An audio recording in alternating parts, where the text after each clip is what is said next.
nous a partagé quelques conseils précieux. Innover comme personne d'autre que soi.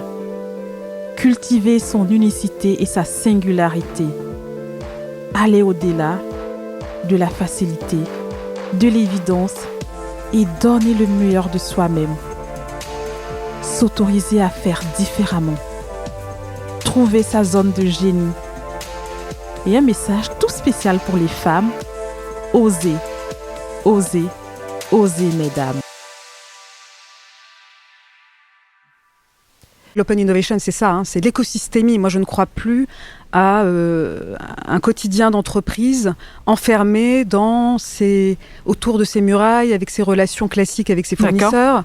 Il faut aller au-delà de ces frontières, faire tomber toutes ces frontières pour pouvoir construire ensemble un nouveau futur, une page blanche qu'on ne connaît pas, mais qui va venir s'alimenter justement de tous les savoirs des uns et des autres pour créer quelque chose de nouveau et d'inédit. Comment est-ce qu'on fait pour retenir des talents ? Que ce soit dans tes expériences passées ou aujourd'hui ta vision en fait de cette réalité de retenir les talents, faire en sorte de les attirer, donc l'attraction, et aussi la rétention, les retenir. Pour emmener tes talents et qu'ils aient envie de te suivre, il faut qu'il y ait de l'authenticité, il faut qu'il y ait du respect, ça veut dire de l'écoute. Tout à fait. Et on n'écoute pas assez. De la cohérence, ça nous amène à la cohérence. Exactement. Je pense qu'il faut créer un espace unique qui n'existe pas. C'est toujours cette histoire de Orange is Blue, mais en fait, stratégie océan bleu derrière. Créer cet espace unique qui n'existe pas et qui vous ressemble tellement que vous n'aurez aucune concurrence. Parce qu'il ne ressemblera qu'à vous. Travailler, en fait, finalement, ce que je sais faire. Qu'est-ce que je sais faire déjà ? D'unique. Réfléchir à ça, d'unique. Et le proposer et oser aller le proposer, dire.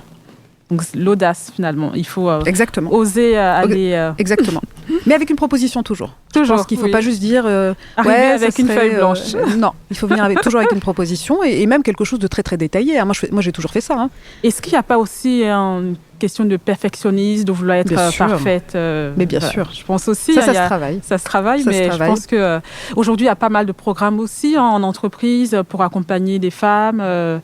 Bon, après, pas que, mais il y a vraiment des programmes aussi qui sont mis en place au sein des entreprises. Il y a encore du travail. Oui, ce perfectionnisme, c'est ce qu'on nous apprend, notamment quand on a fait des grandes écoles, des classes prépa, quand on a ces parcours un peu purs et un peu tracés, sauf que c'est un vrai poison. C'est un poison absolu parce que ça nous enferme. C'est vrai.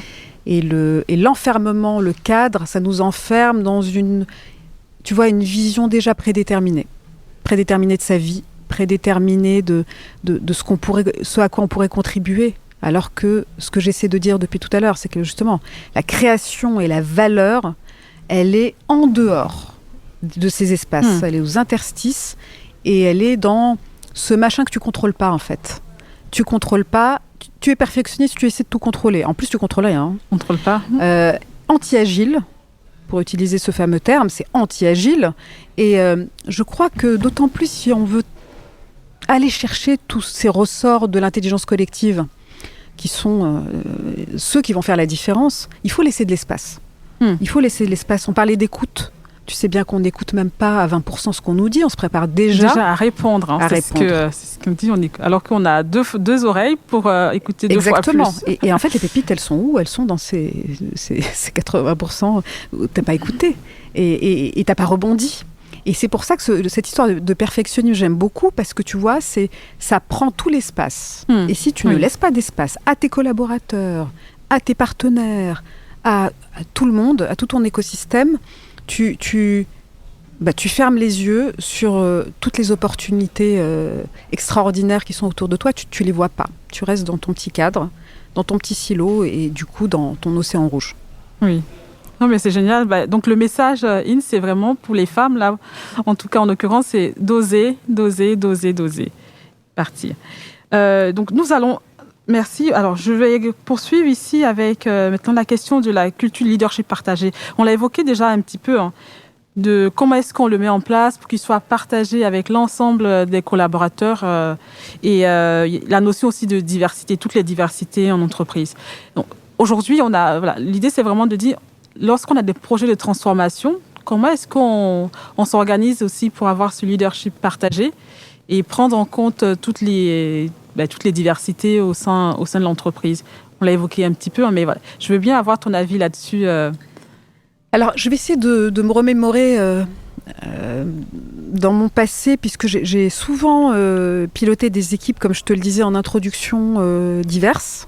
Donc, que ce soit en seniorité, que ce soit en origine, en culture, en niveau hiérarchique, puisque j'ai fait aussi beaucoup de transversales. D'accord.